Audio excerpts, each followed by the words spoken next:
Hi, and thank you for joining me here today. We've actually released two episodes of the Chattering Hour today. The first was with the great Malcolm McDowell, and now I'm going to be chatting with the lovely Kathleen Kinmont. Kathleen's had a long and successful career spanning something like 40 years, and if you count her appearance as a baby on the Joey Bishop show, then but a gentleman would never reveal a lady's age. You know, genre fans are going to know her best for her appearance in Halloween 4, The Return of Michael Myers, and in Bride of Reanimator. She's also got an autobiography which was published recently. So we're going to be talking about that, Halloween and Bride of Reanimator, and so much more right after this.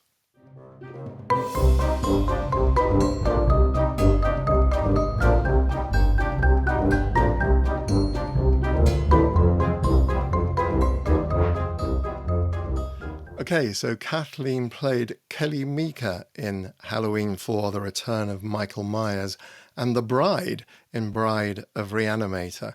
She's also recently published her autobiography, I Should Have Been Nicer to Quentin Tarantino, and other stories of epic fails and saves. So let's talk about all this wonderful stuff. So thank you for joining me today. I mean, all our viewers are going to be really excited to hear your stories and so on. So I'm just going to jump right in. And I'm going to ask you to begin with, you've played some incredibly memorable roles in the genre. I'm curious if you're a fan of horror, and if so, what is your favorite? It's a great question because I appreciate the genre so much, but I'm a very sensitive creature to creatures. And I already pushed myself in so many places in my life that scare me, and being encouraged to feel fear is not always on my radar. But I love the genre. I appreciate the fans so much, and I love the artistry that's involved and the intense filmmaking of making a horror film. So with that, I mean, I definitely, I'm the perfect candidate to go to any horror film because I'm just like crawling out of my skin and crawling to the back of the seat and trying to crawl into the popcorn. And yeah, You grab onto people? I do. I scream all the time. I mean, I was watching Cobra Kai with my daughter last night, and we watched the final of the second season, and Right. I was screaming all the way through it, watching these kids beat each other up. She was like, "Mommy, quiet!" I'm like, I can't take it. So any kind of real, I don't even really like watching America's Funniest Videos because it's all about people falling down and hurting themselves. So I'm just probably what makes me, an actor that can show fear because I'm very, very sensitive to it. So Right. Right. Well, yeah. I'm just, I'm the same. I Really? remember, yeah, absolutely. I remember when I was around the time I was making Hellraiser, I was working at an art center and they were screening, no, it must have been earlier than that because it was Nightmare on Elm Street and that was way before Hellraiser. But anyway, they were screening Nightmare on Elm Street and I said, it's fine, I'll go in. There was only a girl who was able to do the ushering and she said, I'm too scared to do it. And I just spent the whole of that movie going, I can't watch this, I can't, holding on to it's just such a wuss. I'm completely with you. And Yeah, it's so funny because people think that because you're in scary movies that you must indulge in the genre. And it's really quite the opposite for me. And for quite a few other people I know that are in horror films and have a huge fan base for that. We're scaredy cats. yes, That's why it yeah, probably looks so good when we're running away and screaming. yeah. It's real. Yeah, you can't see it. Yeah, yeah. Unfortunately, mostly I was playing the monster. I wasn't playing the victim. Yeah. Not yet actually played the victim as such. That'd be a kind of interesting challenge. It'd be really cool to play to play being You know, scared. though, I think you're onto something, to have a film where all the people that have played the aggressor get to switch roles and see what it looks like to have, Freddie, run for his life from somebody, from like a Yes. kid Yeah. with a knife. Robert would do that so well. Mr. England would do that incredibly. He's very good. Anyway, so let's move on to Halloween 4. Your character, Kelly Meeker, has such a great opening line to introduce her. Please tell me about that scene. Well, it was not scripted. The fuck off Wade was not in the script. It was get lost Wade. And that's, powerful. That pretty much says it. But once we had that in the film can, Dwight Little, the director, came up to me and he said, hey, for shits and giggles, we don't really, it's probably going to be an R-rated film or PG-13, but we get to use the F word once. And why don't we give it a shot, right? He said, fuck off. So after about 5 minutes of gathering myself, because I thought it was so hilarious, and you can't do it and be smiling because then you're in on the joke, and it just needed to be very direct. So I did it once and it made the film.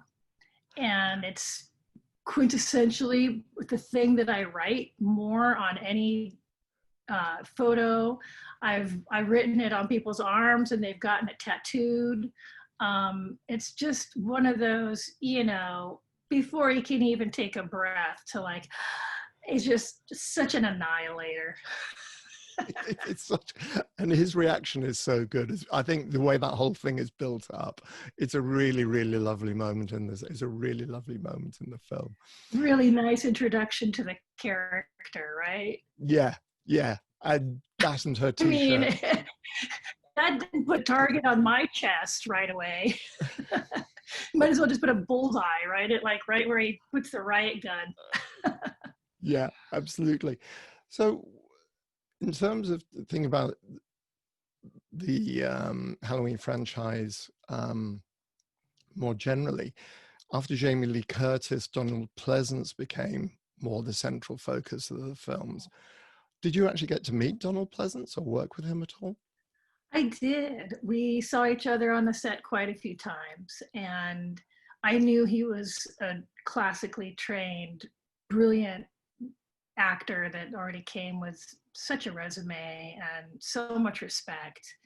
And and being in the original, and it was a huge plus for us. And I think we were all slightly intimidated, although we were such young kids. We didn't really know what franchise meant, or other than the first Halloween was really great, and let's make this one really great too. And he was so kind and welcoming, and I spoke to him about acting a bit, and he was just always just really kind of warm and toasty. Thanks to the red cup that was always on the set. The red cup? Well, the solo red cup, might have a little bit of Jameson in this cup of tea. Oh yeah. Yeah. That kind of red cup. And it was fine. We were working nights, and we never waited for him or anything, but it was something that kept him lubricated and loose and enjoying all the kids on the set, I'm sure. It wasn't Hamlet, but it was. No. Well, I love the idea of Donald Pleasance being warm and cuddly, because I don't think I ever saw him play that character at all. He always played somebody just slightly sinister. I mean, he's, my first memory of him was probably as Blofeld in the Bond movie. Oh, yeah. But I've seen him in horror movies. He's just got that wonderful presence about him. Uh-huh.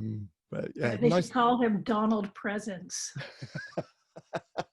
He really does, and he did, and there was something sinister about him, but I think that he knew that really well, and that he didn't use that in a way off the set. It was like he knew he was surrounded by young kids that were like, wow, what's it like to really be an actor, and I think that he was kind and welcoming to all of us, and he didn't use his power that way, and it made it like he was a team player. So Right. whenever you're on the set, it's like there's nobody that's better than anybody else. There might be people that have a longer resume, but you're on there in a playing field. So he knew that. He knew Mm. that too. I mean, he could have easily annihilated any of us if he wanted to. We were just kids, and he was kind, I have to say. That's Yeah. nice to hear. Now, I have to say, your death in Halloween 4, I was doing some Googling and discovered that it's number 5 in the top 10 silliest horror movie deaths. Really? Yes. I made the top 10? Top 5? Yeah, yeah, top 5. Top 5. Number 5 in the top. Which I think is just wonderful. Absolutely wonderful. Things to So, aspire to in life. yeah, absolutely. So for those people who haven't seen it, and it's a I don't think this is really spoilers because it's a horror movie. People die.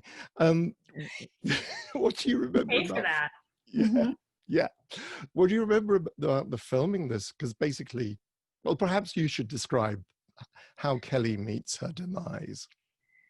Kelly meets her demise in her own home, and she has already been aware that something horrible is going on because her dad is gone, the sheriff, and the whole town has turned basically into a lynch mob. And she's at home with the deputy who's there to protect her, and bringing him some coffee, and finds him dead. And that is just as freaky as can possibly be. Before she even really has a chance to react and scream, Michael Myers comes out of nowhere and impales me with a sawed-off shotgun into a door, right into my torso. And the filming of that was pretty technical, and because my feet needed to be dangling, they took a bicycle seat and mounted it onto the door, and they drilled a hole in the back of the door and put a harness on me that had a wire on it that went through the door, so that when he actually impales me, they pull me back with the wire, and I'm sitting on the bicycle seat. So it was really like the perfect gag of, it just looks so real, like, how do you do that? Well, they did it. They had me all harnessed up, and it was uncomfortable, but it was effective. And I Right. think what really sells that moment is just the look of surprise on my face. Like, I can't believe what's happening. How is it? It was that moment of just pure fear shock. It's like when you turn around when you're at the beach and you're like taking a picture, and all of a sudden you turn around and a huge wave coming. And you're just like, ah! So it was, yes, I think that was probably one of the coolest death scenes I've ever seen too. Yeah. So I'm excited that it made it into the top 5 out of the top 10. Yeah, absolutely. Absolutely. So proud of myself. Okay to be proud of yourself. Yeah, I'm making a top 10 of anything and I think the top 10 silliest is just shows what, how over the top and great it is, because I have that imagination, the vision of a shotgun. It's brilliant. It is a perfect moment. It's an absolutely perfect moment. So after you did that, a few years later, you came to do Reanimator. or Bride of Reanimator, sorry, The Bride of Reanimator. So you weren't totally put off the process of filming horror films. What was the audition process like for Bride of Reanimator? It was extremely physical, and in a physical way that required a lot of brain power and just freedom. So fortunately, I had really been in some great acting classes at that time and working with wonderful coaches who just really encouraged going for it. And that was, I just remember hearing one of my coaches, Jack Lucarelli, just saying, just go for it. Just go as far out there as you can. They can always reel it in. But it's harder for people to get to that place than it's easier to come down than it is to constantly be trying to push somebody into being more free. You know, that's something that you just have to practice and get over yourself and not worry about what it's going to look like or what people are going to say. You just have to get into that mental space of, I don't care. And this is my truth. So given the fact that she was an assemblage of so many body parts, and the heart of the dead girlfriend, so that internal organ was kind of like where I started. So I just remember being very like an octopus in a way. Like if you were an octopus that didn't have command of all of your tentacles, and like you're seeing something moving and you're like, well, wait a minute, I don't really have control over that.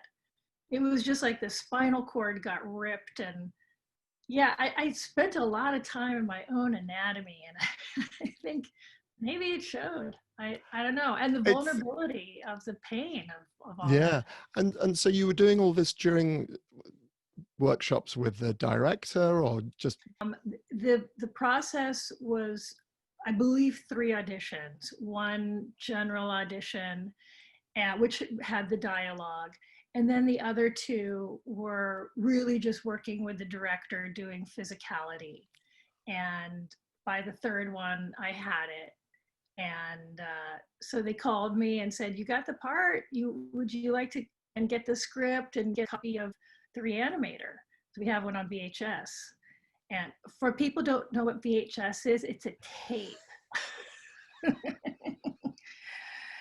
there will be It's like people, yeah. dinosaur tape. And so I came home, I popped that thing in the machine, and I just went, oh my God, what have I gotten myself into? And then I read the script and I was like, but it was like everything that they had on the page became 100 times more amazing when I actually saw the film.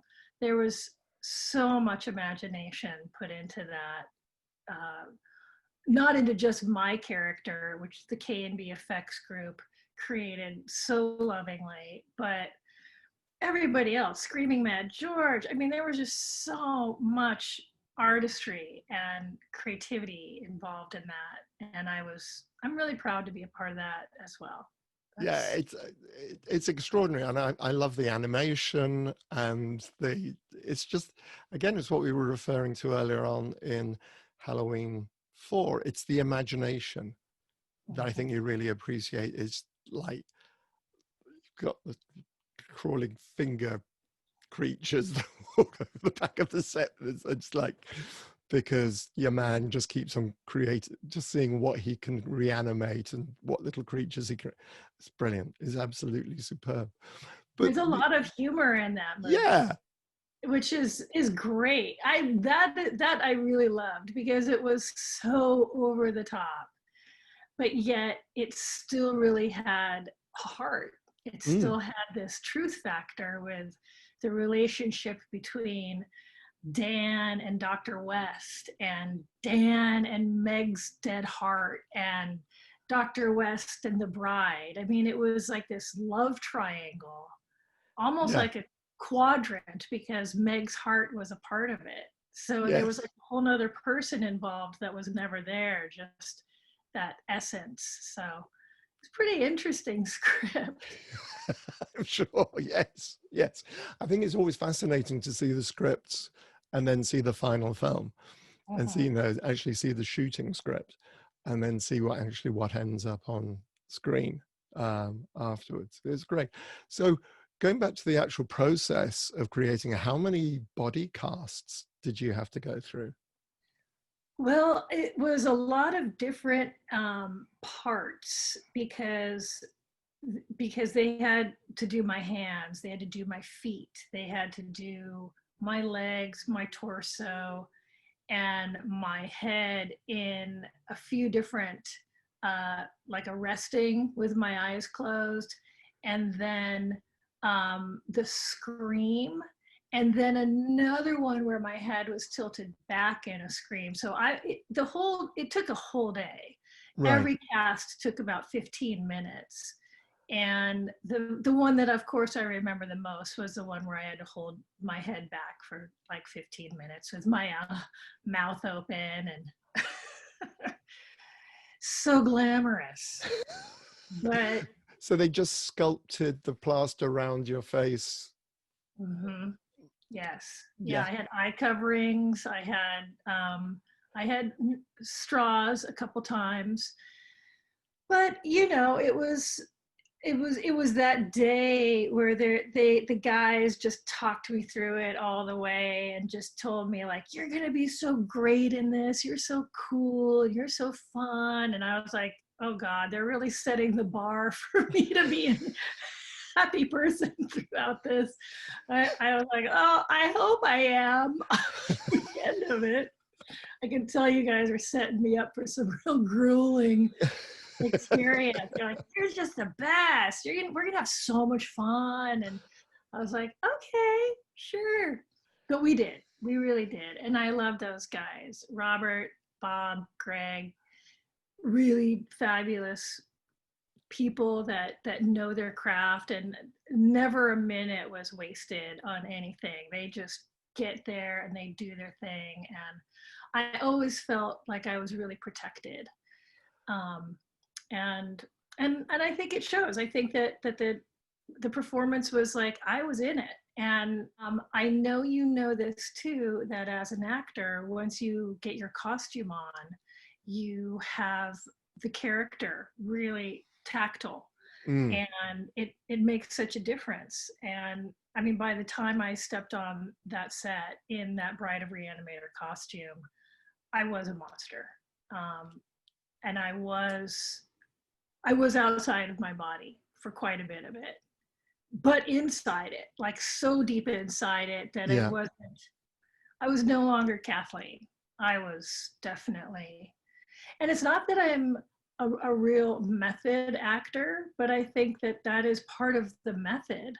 And after 6 hours of prep, you better be the character. Yeah. No turning back, in other Yeah. words. Yeah. No, absolutely. And I thought, listening to you just then, I think it's something that really comes across how much they really supported you through that whole process of the makeup casts and so on, because I think that's really important for an actor, particularly for an actor who's having this process done for the first time, that you need confidence, because it's scary. I mean, it is actually scary having your face covered in plaster and bits of you and so on. And if you've never had it done, then you don't know what to expect. I mean, the guys who are doing it have probably done it many times before, but for you, it's the first time. And it can be really, I remember it was one of the guys on Hellraiser just couldn't deal with it. Um, and he just said, no, I've got to get this off, because he just became completely claustrophobic underneath it. And I get that. I mean, I was lucky it didn't worry me, but I completely understand why people Well, do that. when your epidermis, your skin, breathes, Mm, and when you cut off, and your epidermis is the biggest organ on your body, really, and when you yeah. cut off that breathing, it's like you're drowning. And so you have to find other places to breathe. Like I remember at one point, I do really remember this, at one point where the head casts were being done, I was like, I'm just gonna breathe out of my ear holes. Just saying that to myself. I can breathe. There's a hole. It's going in. It's coming out. It's going.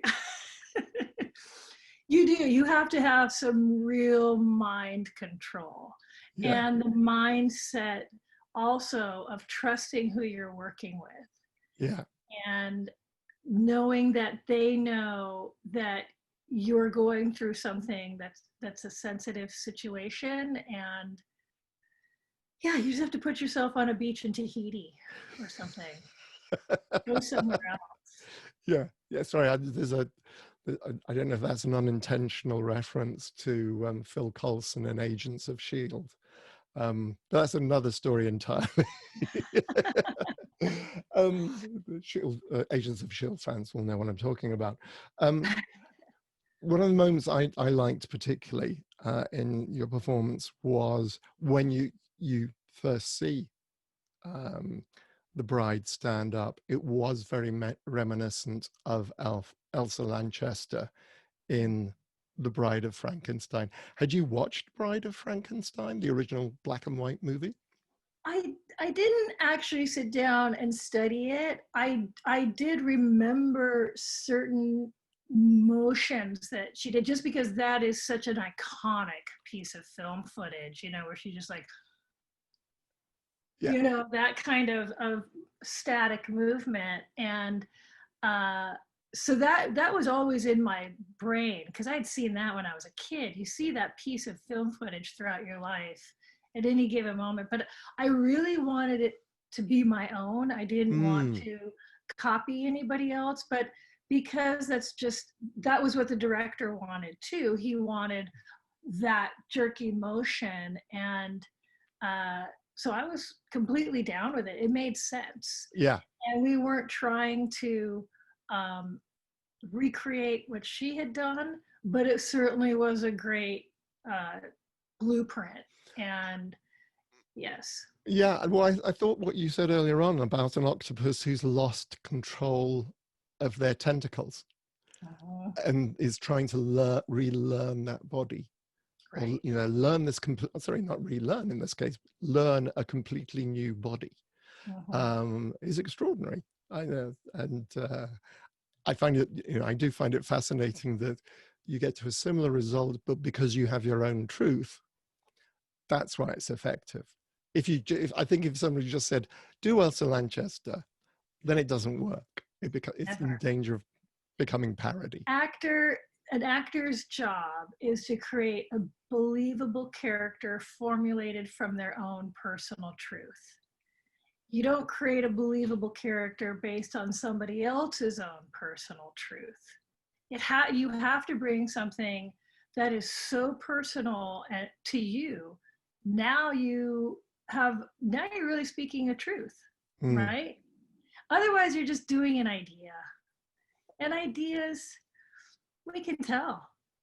Now that we've been experiencing so much quarantine and we've all been watching so many things, we're all basically now critics. So right.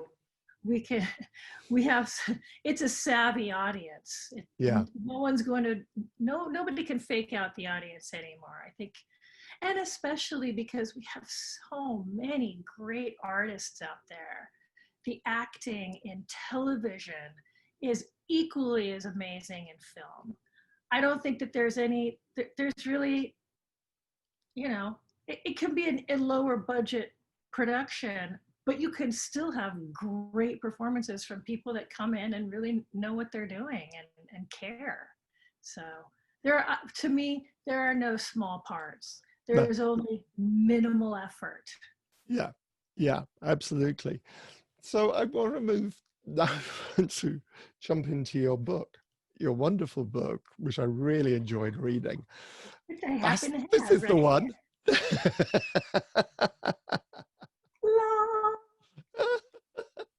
Did find it so entertaining. Now, how did you come up with this fabulous title? Because clearly Quentin Tarantino was involved somehow. Oh, yes.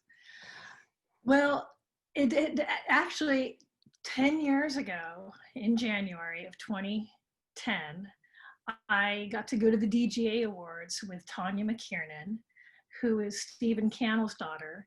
And she's a director. She started on Renegade and as a first AD and worked her way into becoming a really fabulous television director.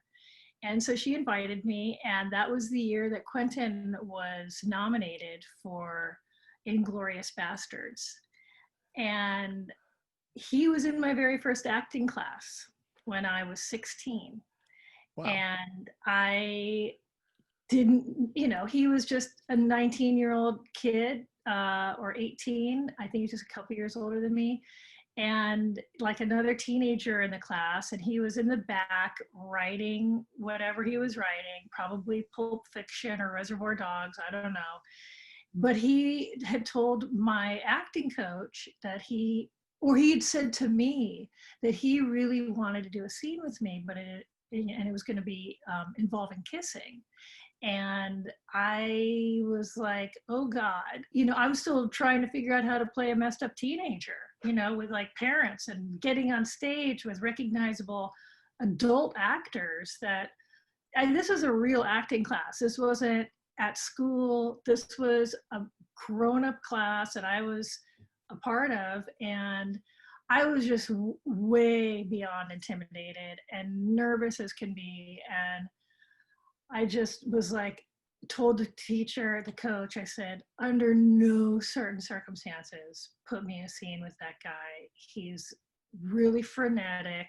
I don't think I used that word because I didn't know what it was then, but it was just like, I was just not ready for that. And so probably got back to him, and he was probably felt rejected. And when I was watching the trailers at the DGA Awards, and they do long trailers because like it's the director, so let's like really play it out. So like a 7-minute trailer, and I leaned over to Tanya and I said, I'm gonna have to write a book, call it I Should Have Been Nicer to Quentin Tarantino.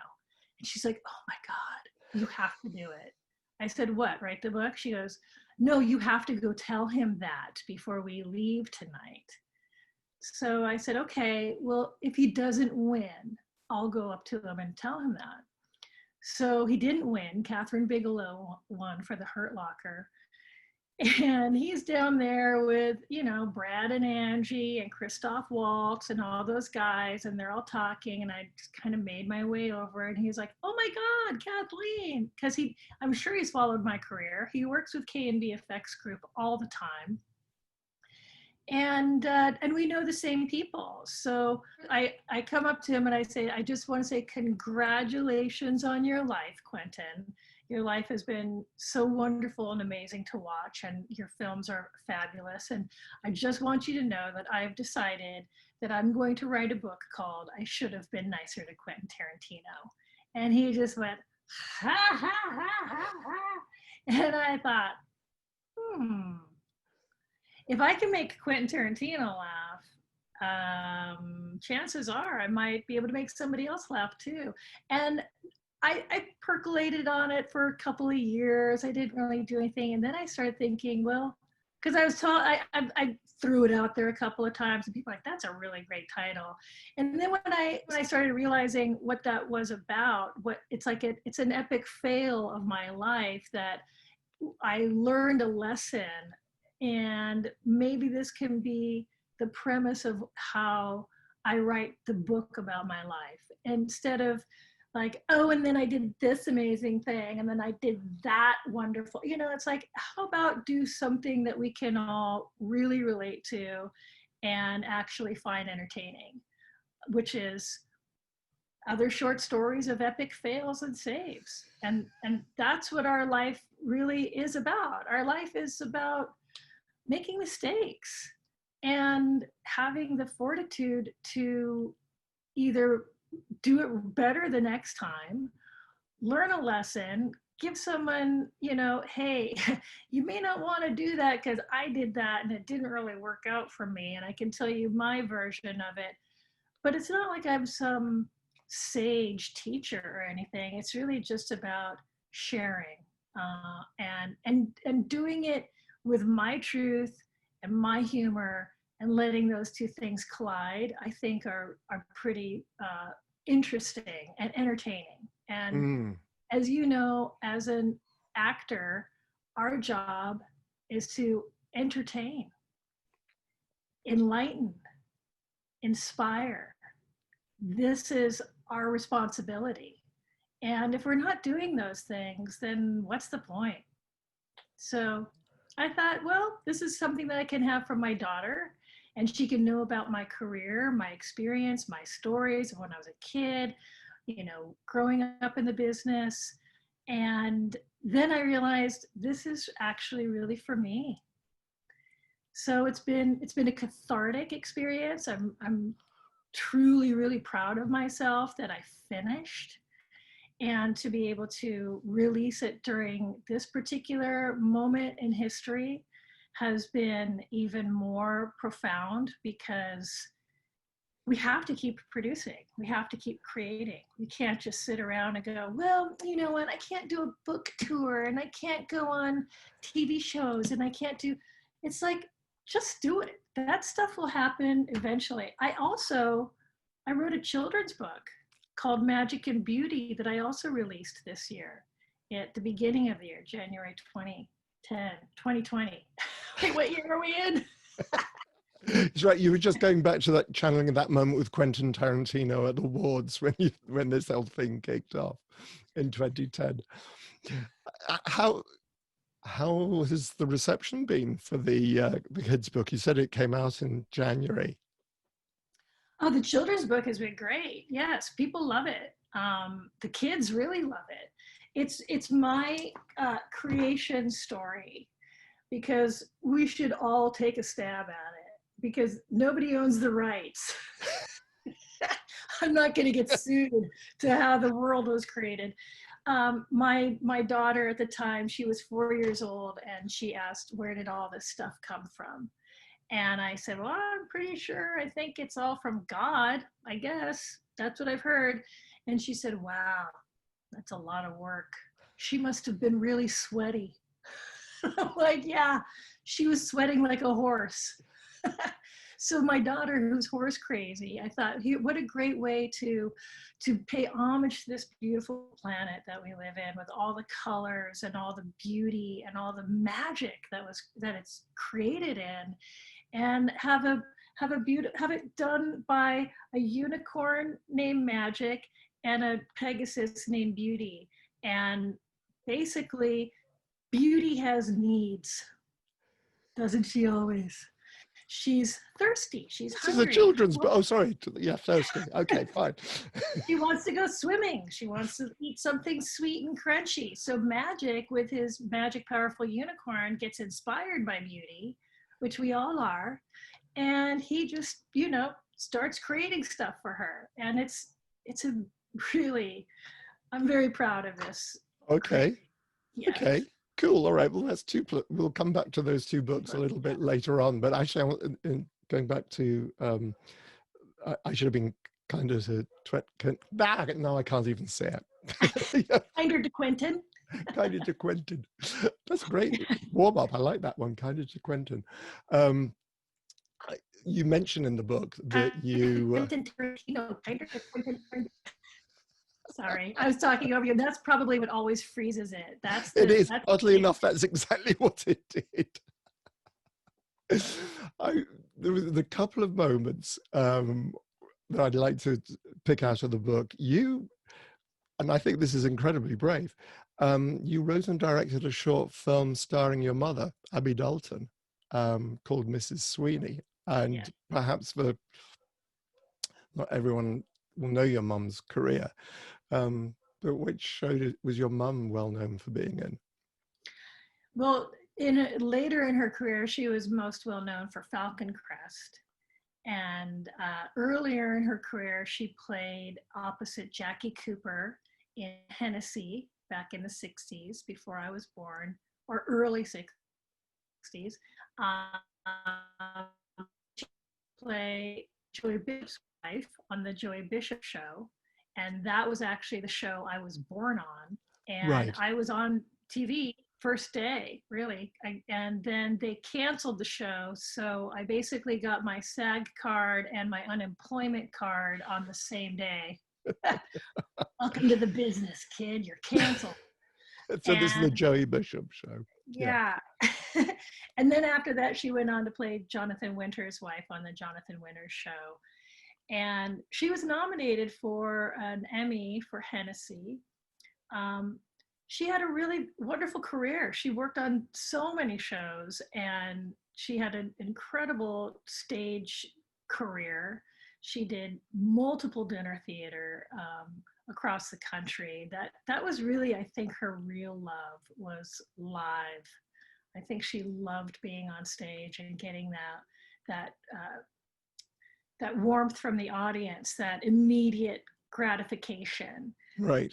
And she just loved the theater. She loved the people in the theater and the creating of the character. But Mrs. Sweeney was written, it was supposed to be a trilogy piece.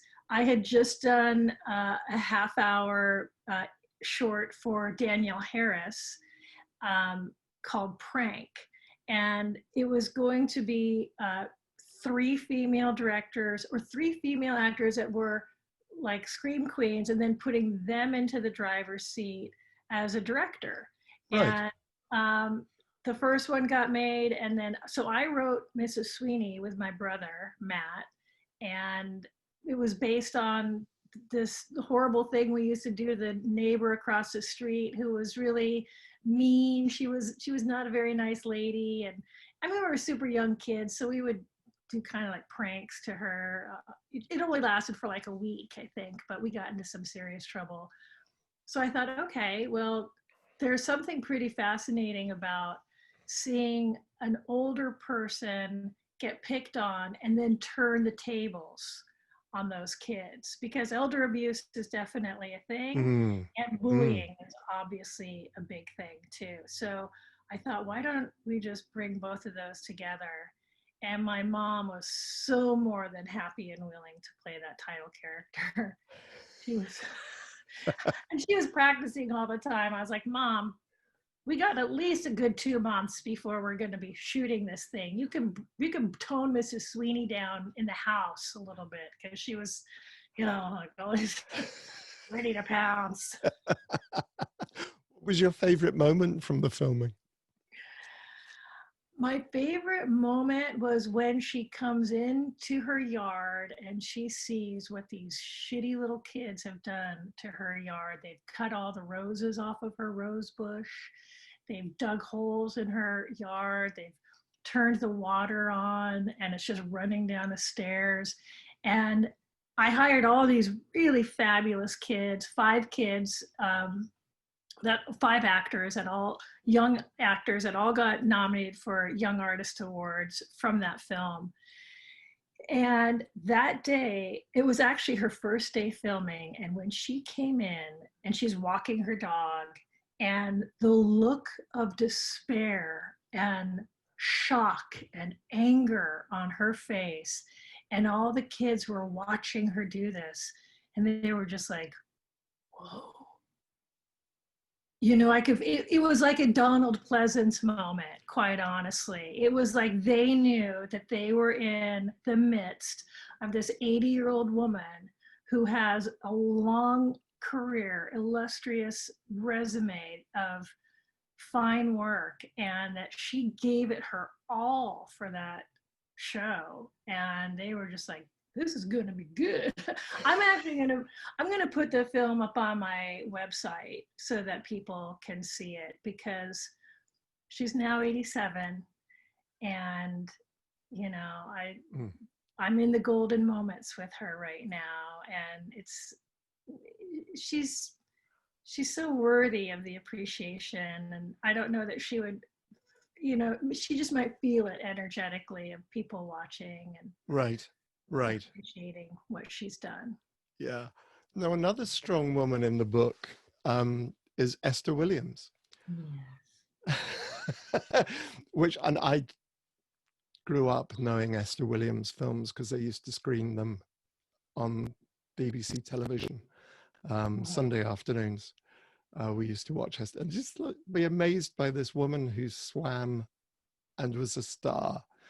But you tell a lovely story in the book, which I'd like you to repeat for me, please, about what happened when she went to a country club to receive an award.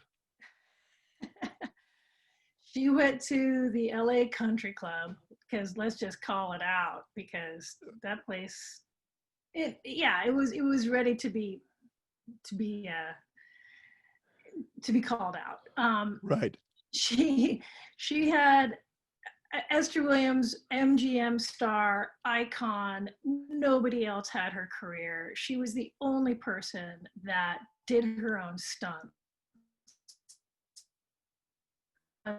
Nobody else could really do, quite honestly. I don't know that they could find somebody of her stature, meaning she was 5'8", in incredible shape, filled out a bathing suit, and was a national champion swimmer. Right. So Right. you really, that's a lot of time in the pool. And I don't know that anybody else had, that kind of experience with the ability of being that fast and that great. So she's being honored at the LA Country Club for her lifetime of achievements. She arrives in this gorgeous pantsuit with, a Japanese brocade jacket from Oscar de la Renta. I mean, she had great style. And, once you're past 65, you want to, you don't have to show your legs if you don't want to. And nobody gave her the heads up on a dress code. But when she got there, the staff was like, "Oh God, she's wearing pants." And they came up to her and said, "We don't do pants here on women, but we do have a skirt that's, down here in this bottom of this barrel that they pulled out. It was just a bald, pilled, wrinkled black skirt from the employee section." And she like looked at it and went, "Okay, you know what, you just take this skirt and I will go find the microphone and I will let you know what's going to happen next." So she said to her husband, Edward Bell, "Go get the car ready." And she found her way up to the podium and, "Hello, everyone. I'm Esther Williams," and huge applause. "And I am your recipient of the Lifetime Achievement Award tonight." Another bigger applause. And she said, "And I've just been informed by your illustrious staff that I am not in the proper dress code. So I would just like to say thank you so much for having me, but I will be departing now." And everyone was like, "Oh no." She just put the microphone down and waltzed out, and in the car got the LA Times on the phone and just lambasted them. Here's the thing: if you have a dress code, let your guests know before they arrive. Yeah. Way before. And yeah, and don't ever ask the mermaid to change her clothes. If you're going to have it, actually don't have such a ridiculous dress code. How long ago was this? I would say maybe 20 years ago. That Yeah, only puts us at the end of the last century. I mean, exactly. You're in the 1990s. 90s. I know. It was such a lame maneuver, and I'm sure that it changed that country club Yeah. forever. Yeah, the Mermaid Queen just freaking, drowned you. Oh, She extraordinary. was ballsy. Yes, she Very is. ballsy. Yeah, It's a wonderful book, which I really enjoyed thank you. reading. And one of the lessons that I learned from it was your footnote about namaste. Oh, Um, and I recognize the divine in you as you recognize the divine in me. I'd never heard of that before. So thank you for that. You're welcome. Thank you for latching on to that, because it's a phrase that's used a lot, and people will naturally just say it at the end of a yoga class, and that was really probably the first time I ever heard it used. And one of my first yoga teachers explained that this is why we say that, because we do need to recognize the divine Mm, in each other and know that you're recognizing it in me too. So it's a beautiful symbiotic expression of, we are in this together, we are one just through our connection. yeah. And Yeah. So, drawing to the end, and before I ask you some questions about, which I refer to as the luggage in the crypt, I'd just like to know what's coming up for you. What's anything happening in the future for you? Any there new project? is, yes, actually, I'm working with Laureen Price, Michael Broderick, Garrett Wang, Grace Byers, Monty Markham, Carmen Moreno, all of these really wonderful actors on a web series called Phoenix. And we will be starting back filming that very soon. We shot 2 episodes last year, and it's gotten picked up Oh, that's brilliant. to shoot the whole web series. So yeah, I'm excited. That It's a lot of badass women, and I'm not even sure if I'm a good character or bad character. I don't know if I'm a good guy or bad guy. All I know is I have an agenda, right. and whatever the agenda is will define, if I'm good or bad. I still don't know, but it's wonderfully written by Brian Lambert, and he's the director as well, and it's really cool. I'm excited about it. It's got all of the topics that are pretty prevalent right now: sex Right. trafficking, espionage, corporate takeover, just kind of all the things that are pretty high on the list these days, where you're like, well, there's some stuff that's going on that maybe, the heroes aren't always doing heroic things. Sometimes you have to do bad things to be the hero. You have to play dirty when you're playing Ah, bad guys. interesting. Interesting. Yeah. Okay. So I'd like to end, we're coming to the end now. So I'd just Okay. like to ask you my luggage in the crypt questions. Yes. Which basically, what would you like to take with you into the afterlife? So let's start with, what film would you like to take? Okay. The film I would like to take would be The Wizard of Oz. Oh, cool. I love The Wizard of Oz. Yes, it's a black and white and color. It's got flying monkeys and a wicked witch that scared me to death when I was a child. And I feel like after I've watched it 100 times, I think I can take it now. Right. And it's got music, and it's got pain of home and missing home. And I think that we all get homesick, and we can even be homesick when, or just missing things when we're even at home. And Mm, home is where the heart is, and home is where your friends are. It doesn't always have to be family. It's just it's the place where you feel safe and appreciated. yeah. And I think that it had all those messages there. And I mean, come on, and the makeup and the characters, and I loved it. Costumes and yeah. Yes, and you got to see the people before they became the Cowardly Lion and the Scarecrow and the Tin Man, and that they were real people, and things that happen in our dreamscape feel so real. And yeah, it just had all the elements of pure entertainment for me. Brilliant. Brilliant. Yeah. Okay, good choice. Book. Oh, Books. can I Okay, we'll bring let you them have both? 2 books. This one and this one. Seems fair enough to Double-rated. me. I have two eyes, so I might as well have two Yeah, books. no, absolutely. You can swap. You can, yeah, yeah. You know, fair enough. Absolutely. What about a musical? Oh, and obviously we'll give you the mug. And a mug. Yes. What about a musical album? Oh, Fleetwood Mac Rumors. Oh, Every interesting. single song, right? Every Yeah, yeah. song. I was Yeah. just watching. There's I don't know if it's in over there. Probably. I think it's on Amazon Prime.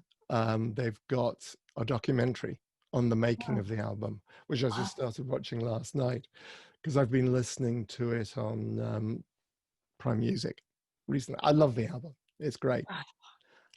Yeah, There's a documentary on the making of yeah, Rumor yeah, on Amazon. I'm yeah, watching it. I'm watching yeah. it today. Pretty certain it's Amazon, but Okay, I'll find it. album cut or something like that. If I can find the link to it, I'll send it across to you. And all the photography is black and white, which Yes, I love. And they kind of place it on this tinted background. yes, And yeah, I mean, Mick Fleetwood, Lindsey Buckingham. I mean, Lindsey Buckingham back in those days was just like, whoa.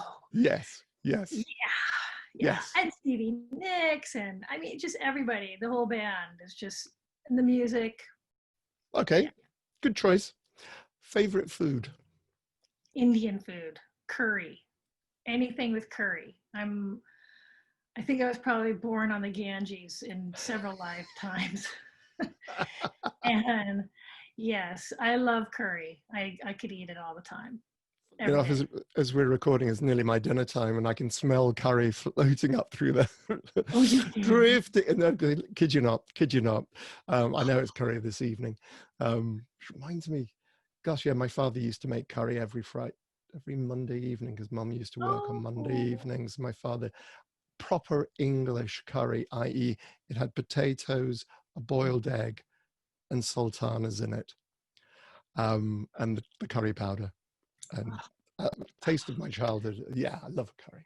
and isn't that interesting about England is that it's one of the greatest places to get Indian food on the planet, right? Oh I yeah, mean, well, well yeah, because we had a Raj, really.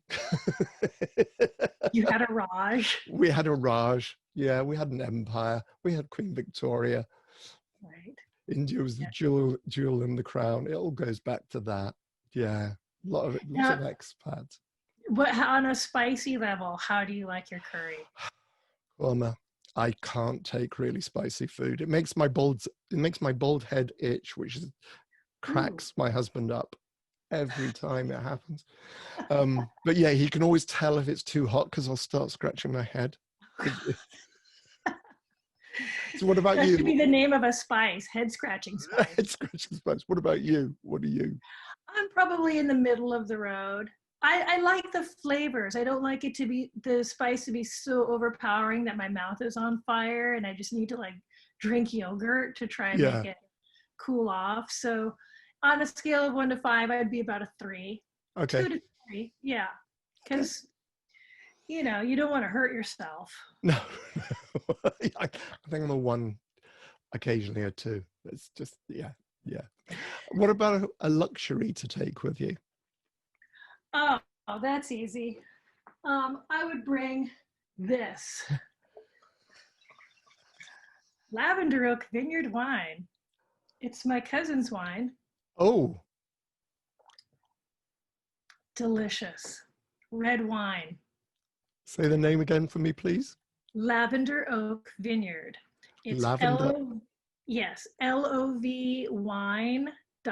LOV Wines, WINES. Maybe we could put Oh, that underneath as a ticker tape. yes. We will do that. I'll make sure I've got all that LOV, information. yes. I would bring wine as a luxury because it is. It's not just for breakfast, guys. Oh my God. I do have to say that like one of the funniest things I saw during at the very beginning of the quarantine Uh-huh. was a British actress who did this funny YouTube thing, and she had her glass of wine, and she could see this guy jogging, and she's like, "Are you all right? Who are you running from? It's 7:30 in the morning. Are you gonna be okay? Is something wrong?" You know, he was jogging. She's Yeah, really it took us. hilarious. Yeah, it took us all in strange ways. Okay, definitely give you the Yes. wine. Oh my God, what are you doing? Is somebody hurt? That's what happens when I start drinking wine. I just immediately go into a British accent. Well, yeah, it We takes crack everyone along. differently. Yeah, yeah, I understand that. Me, Americans, yeah, yeah, yeah. Um, Kathleen, thank you so much for joining me today. Now, and sharing some of your adventures. Now, where can people purchase your books? Thank you, Nick. My book, both of them are on my website, KathleenKinmont.com, but they are also available at Barnes and Noble, Amazon, Kindle. I am 4 chapters away from completing the Audible version of I Should Have Been Nicer to Quentin Tarantino and Other Short Stories of Epic Fails and Saves.